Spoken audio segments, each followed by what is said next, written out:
sa Section 5D. Ngayong umaga, ako ay maglalahad ng aking ginawang produkto mula sa pagre-resiklo ng mga patapong bagay.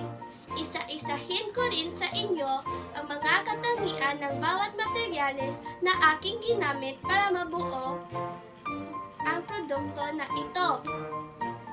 Ang pagre-resiklo ay isang mahalagang gawain para mabawasan ang mga basura sa ating mundo.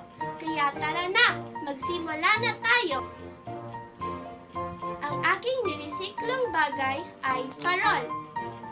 Ang mga materyales na aking ginamit ay una, basong papel, lalagyan ng itlog, tansan, pangkulay, plastic na dayami, popsicle stick, paper plate, pandikit, nagamit na ribbon, nagamit na string, at gunting.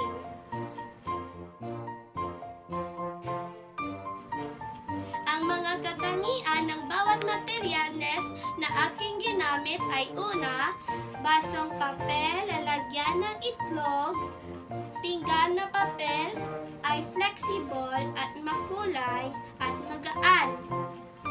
Ang plastic na dayami at nagamit na ribbon ay makulay at magaan at waterproof.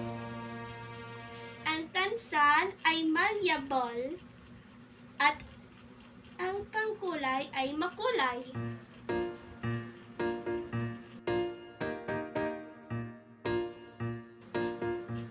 Ang pagre-resiklo ay mahalaga dahil nakatulong po tayo sa ating inang kalikasan na mabawasan ang mga basura sa ating mundo. Nakatulong din ito para hindi tayo magkasakit. Ang naramdaman ko sa aking ginawang produkto ay masaya dahil naipakita ko ang aking pagiging malikhain. Salamat sa pagkikinig. Naway natutunan kayo. Paalam!